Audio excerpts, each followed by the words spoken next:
Hello, నేను miss రావు. బాలయ్య ఆయన cinema రికార్డ్ని బద్దలు చేస్తూ ఆయనే ఒక చరిత్రను సృష్టించారు. ప్రస్తుతం బాలయ్య నటించినటువంటి ఠాకూ మహారాజ్ ఆ సినిమా 100 కోట్ల క్లబ్ను దాటేసి వెళ్ళిపోయింది. అనూహ్యమైనటువంటి రికార్డ్స్ ఇవి ఆయన కెరియర్లో, ఆయన సినిమాలో ఆయన రేంజ్ని అమాంతం ఒక్కసారిగా పెంచేసింది. అందుకే ఠాకూ మహారాజ్ రేంజ్ ఏంటో తెలుసుకొని కొన్ని సినిమాలు ఆగిపోయినాయి. వాటిలో తండేల్ ఒకటి.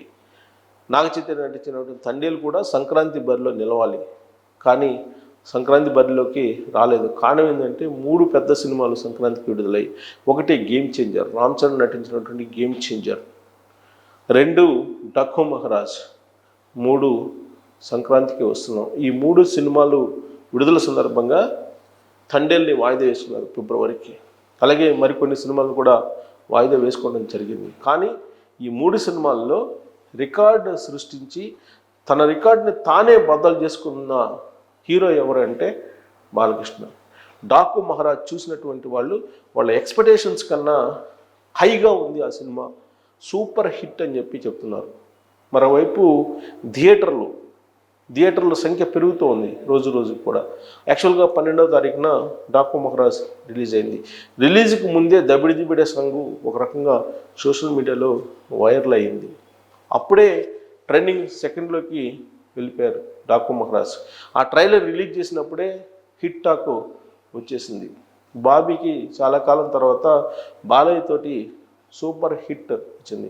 బాలయ్య కెరీర్ పరంగా డబుల్ హ్యాట్రిక్ కూడా ఆయన దగ్గరగా ఉన్నారు. ఆయన ఇటీవల కాలంలో తీసినటువంటి ప్రతి సినిమా హిట్ అవుతుంది. అంటే ఆయన ఫామ్లో ఉన్నటువంటి హీరోగా కనిపిస్తూ ఉన్నారు.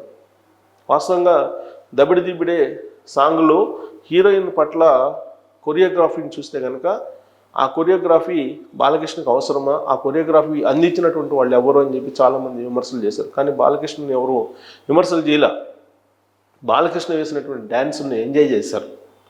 బాలకృష్ణ వేసినటువంటి దబిడిదిబిడే సాంగ్ స్టెప్స్ని బాగా ఎంజాయ్ చేసినటువంటి అభిమానులు ఉన్నారు. థియేటర్లలో ఠాకూ మహారాజ్ సందడి ఇప్పుడు కూడా కనిపిస్తుంది.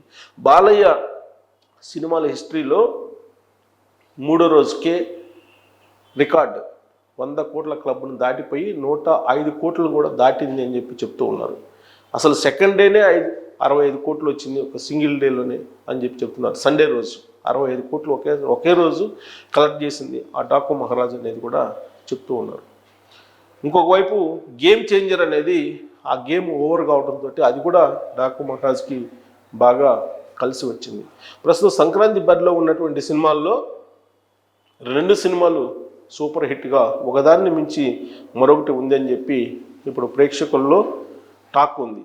అది ఠాకూ మహారాజ్ అయితే, మరొకటి సంక్రాంతికి వస్తున్నాం అనేటువంటి సినిమా. ఆ సినిమాలో నటించినటువంటి హీరోయిన్ ప్రశంసలు అందుకుంటున్నారు.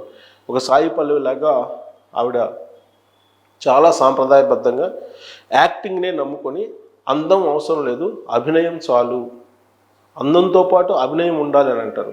కానీ అందం కంటే కూడా అభినయం ఎక్కువగా ఉంటే సినిమా హిట్ అవుతుందని చెప్పి నిరూపించింది సంక్రాంతికి వస్తున్నాం అనేటువంటి సినిమాలో ఉన్నటువంటి హీరోయిన్ అని చెప్పి చెప్తున్నారు ఆ సినిమా చూసినటువంటి వాళ్ళు. సో ఈ 2 సినిమాలు ఇప్పుడు నువ్వా నేను అన్నట్టు కలెక్షన్స్ని కురిపిస్తూ ఉన్నాయి. థియేటర్లలో కూడా ఇప్పుడు సంక్రాంతికి వస్తున్నాం అనేటువంటి సినిమాకి థియేటర్ల సంఖ్య నానాటికి పెరిగిపోతుంది. గేమ్ చేంజర్కి సంబంధించినటువంటి కేటాయించిన సినిమా థియేటర్లు ఖాళీ అవుతున్నాయి. ఆ థియేటర్లు ఇప్పుడు సంక్రాంతికి వస్తున్నాం అనేటువంటి సినిమాకి ఇస్తున్నారు, మరికొన్నిటిని ఠాకూ మహారాజ్కు ఇస్తున్నారు. ఇటీవల కాలంలో మనం చూస్తే కనుక ఏ హీరోకి లేని విధంగా బాలయ్యకి 60+ కూడా ఒక స్టాండర్డ్ గ్రాఫ్ ఉంది. అప్ అండ్ డౌన్స్ లేకుండా ఒక స్టాండర్డ్ గ్రాఫ్ ఉంది. దానికి కారణం ఏంటంటే టాలీవుడ్లో నిర్మాతలు కానీ లేదా డైరెక్టర్లు కానీ చెప్తున్న దాని ప్రకారం ఆయన సీనియర్ హీరో అయినప్పటికీ కూడా వెటరన్ హీరో అయినప్పటికీ కూడా డైరెక్టర్ ఏది చెప్తే అది యాజ్ ఈజ్గా చేస్తారు. సబ్జెక్ట్లో ఇన్వాల్వ్మెంట్ ఉండదు, సెట్స్లో చాలా డిసిప్లిన్గా ఉంటారు. అదే కొంతమంది వెటరన్ హీరోస్ సబ్జెక్ట్లో ఇన్వాల్వ్ అవుతారు, సెట్స్లో కూడా ఆ స్క్రిప్ట్ని మార్పిస్తారు. అందుకే ఈ మధ్యకాలంలో కొన్ని వెటరన్ హీరోస్ నటించినటువంటి ఫీల్ అయ్యాయి. అదే బాలయ్య విషయంలో చాలా ఫ్లెక్సిబిలిటీ ఉంటుంది. ఒక్కసారి అగ్రిమెంట్ మీద సినిమా కాల్ షీట్లు ఇస్తే సంతకం పెడితే ఇక ఆ సినిమాలో ఏమున్నా సరే ఆ డైరెక్టర్ ఏది చెప్తే అదే చేస్తారు. ఫస్ట్ టైం డైరెక్ట్ చేసేటువంటి డైరెక్టర్కైనా సరే ఆయనకి ఆయనతోటి ఆ ఫీజిబిలిటీ ఉంటుంది, ఆ ఫ్లెక్సిబిలిటీ ఉంటుంది అని చెప్పి చెప్తూ ఉంటారు. బహుశా బాలయ్య సినిమాలు హిట్ కావడానికి అఖండ కానీ ఇవన్నీ కూడా హిట్ కావడానికి కారణం అదే అయి ఉండొచ్చు. So cinema directors latest generation వచ్చేస్తున్నారు. వాళ్ళ కథనాలు అన్నీ డిఫరెంట్గా ఉంటాయి. వాటితో పాటు మౌల్డ్ అయితేనే హీరోలు నిలబడగలరు మార్కెట్లో.